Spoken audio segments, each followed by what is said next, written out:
del amor de una familia y de unos padres que en el fondo nunca llegó a tener.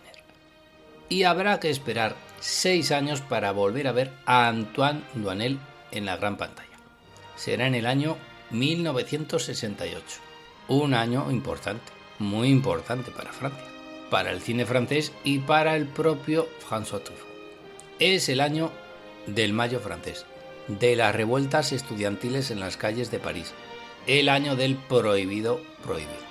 Mayo es también el mes en el que, a menos que una pandemia mundial lo impida, se celebra en Cannes su famoso festival de cine. Pues bien, ese año, por primera vez en su historia, no va a celebrarse el festival. Entre otras cosas, porque un grupo de cineastas se planta y, en solidaridad con las protestas de los estudiantes, logra que el festival se cancele. Y entre esos cineastas, casi a la cabeza del grupo, se encuentra François Truffaut. Ese en 1968 significará un antes y un después para Cannes. Sin embargo, ninguna de las dos películas que Truffaut dirige ese mismo año tienen demasiado que ver con ese clima de revuelta que se respiraba en el país. Más bien al contrario. La primera es una comedia negra titulada, valga la redundancia, La novia vestía de negro. La historia de una mujer que, a punto de casarse, ve cómo su futuro marido es abatido a tiros por unos francotiradores a las puertas mismas de la iglesia. La venganza está servida. Sí, es el mismo argumento que utilizó Quentin Tarantino para su díptico de Kill Bill, unas décadas más tarde. Esto es a gustos como todo, pero en Lloviendo Cine preferimos en este caso el original a la copia. Y nos quedamos antes con la rubia Jeanne Moreau que con la rubia Uma Thurman. Pero lo dicho, allá los gustos. Y la segunda película rodada por François Truffaut en el año 1968 es Besos robados, el segundo largometraje del ciclo de Antoine Doinel y el primero rodado íntegramente en color. A partir de los 400 golpes, los títulos que componen la serie de Antoine Doinel van perdiendo cada vez más el componente autobiográfico y adquieren también un registro menos dramático. Besos robados está en las antípodas de su predecesora, con ese tono de comedia ligera y juvenil que la convierten en el título más luminoso de la serie. En ella vemos a Antoine Doinel ya todo un hombrecito a sus 25 años. Al principio de la película vemos cómo nuestro personaje es licenciado del servicio militar al que meses antes se había apuntado como voluntario, básicamente por su ineptitud y su incompetencia. Este dato sí está sacado de la propia biografía de François Truffaut, quien habría desertado del ejército y enviado a una prisión militar de la que le sacó ¿quién? André Bazin, que alegó inestabilidad emocional de su protegido para lograr su liberación. En Besos robados, Antoine Doinel también se manifiesta como un muchacho algo inestable desde el punto de vista emocional, e incluso algo atolondrado. No es de extrañar que Aki Kaurismäki se fijase en Jean-Pierre Léaud a la hora de dar vida a esos personajes tan peculiares de sus películas, algo atolondrados y que están un poco a verlas venir.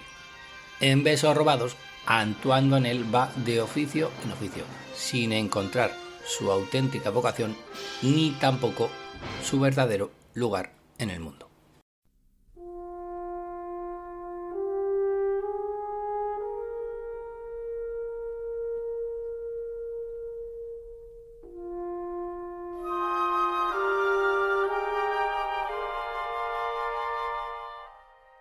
Nada más salir del servicio militar, Antoine acude a casa de su amiga Christine, personaje interpretado por la maravillosa actriz Claude Jade, cuyo padre le coloca como recepcionista en un pequeño hotel. De allí es despedido cuando por culpa suya se monta un escándalo y un detective privado descubre a la mujer de su cliente cometiendo adulterio en una de sus habitaciones. Cuando es despedido de ese hotel, el propio detective que ha propiciado su despido le ofrece un trabajo en su agencia. A su vez, esa agencia le infiltra como dependiente de una zapatería para investigar a su dueño. Todo para que al final acabe en una empresa como reparador de televisores.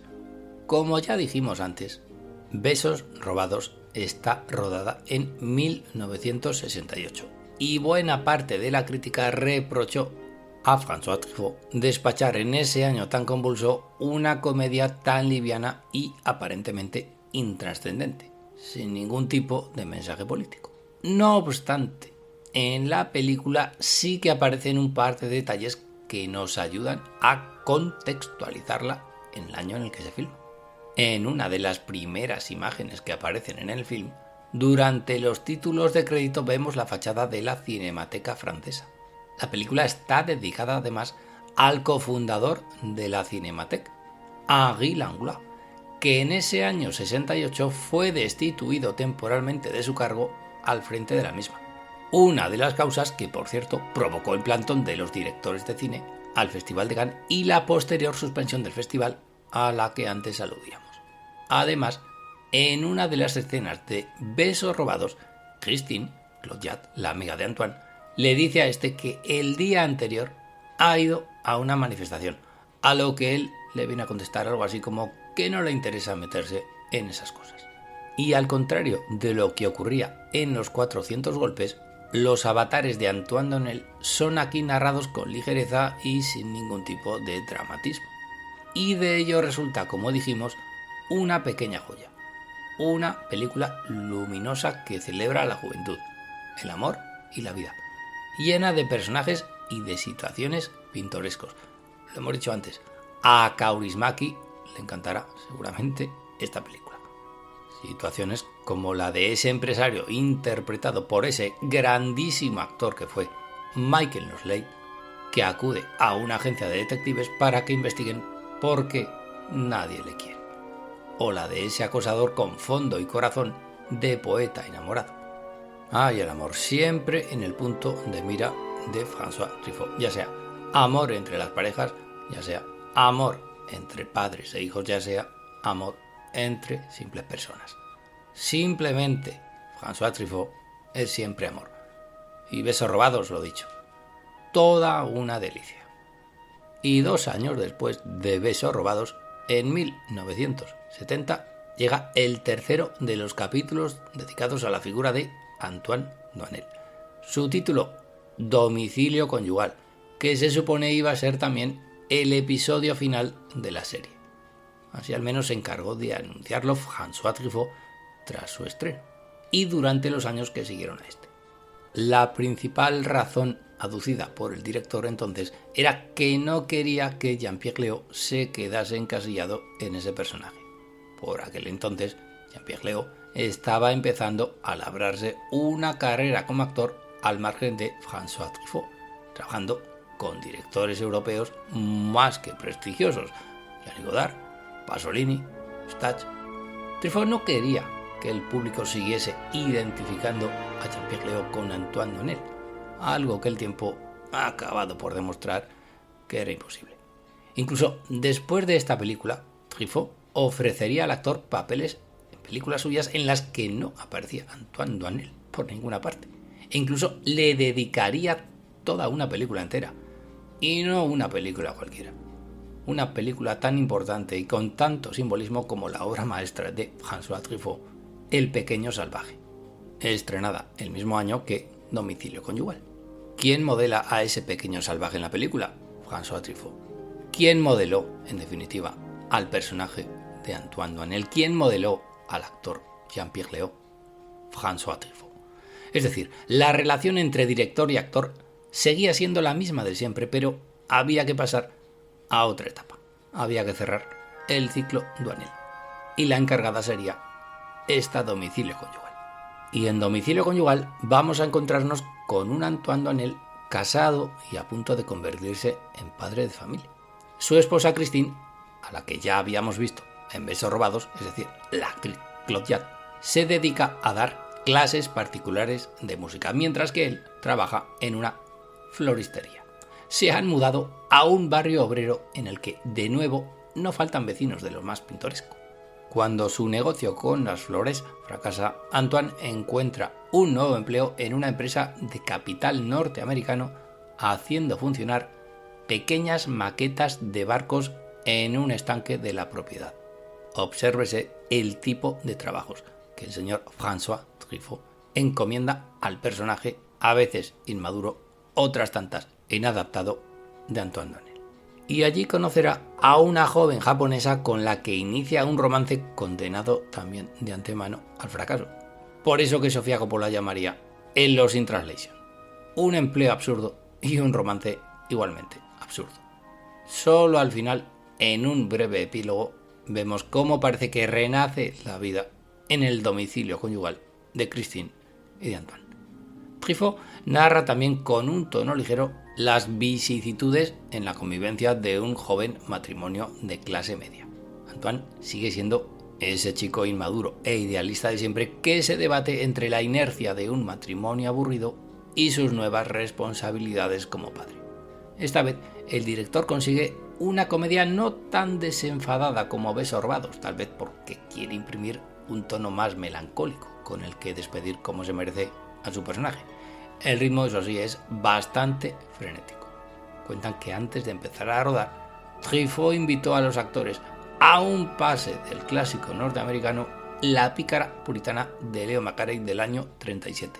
Objetivo: que captasen la esencia de los diálogos y de las situaciones que quería mostrar en pantalla con Domicilio conyugal.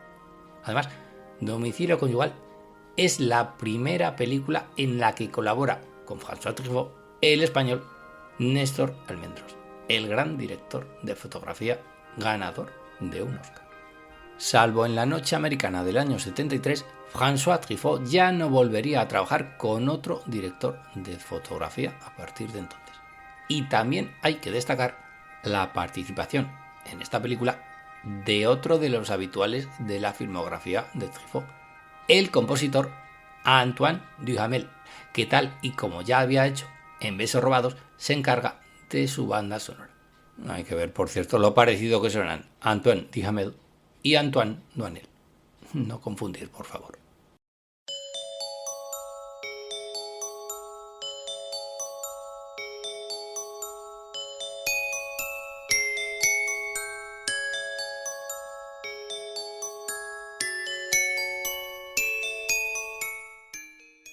Y ya dijimos que Domicilio conyugal iba a ser en un principio el broche cinematográfico al llamado ciclo Doinel. Antoine Doinel murió en su domicilio conyugal, cantaba aquel. Sin embargo, ya sabemos por experiencia aquello de nunca digas nunca jamás. Y François Truffaut debió reabrir la serie dedicada a su personaje por una última vez. Ocurrió en el año 1978. Ya quedaba lejos la última entrega de la serie, Domicilio conyugal. La película se tituló El amor en fuga, y esta vez François Truffaut dijo que sí, que ya no habría más Antoine Doinel, y para ello convirtió esta nueva película en una especie de collage de las 4 anteriores.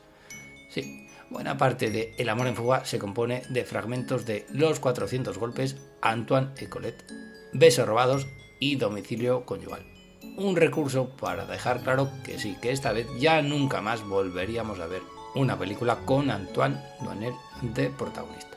En El amor en fuga vemos a Antoine emparejado con otra mujer, Sabine, la dependienta de una tienda de discos, mientras inicia el proceso de divorcio con Christine, con Clotilde.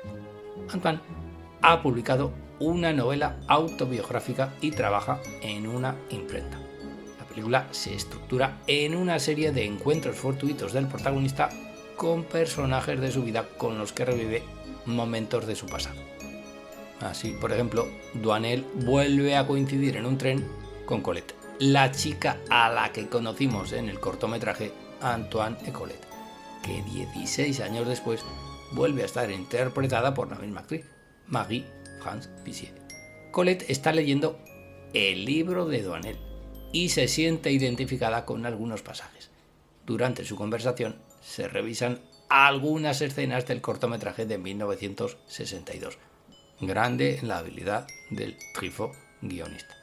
Posteriormente, Antoine se topa con Monsieur Lucien,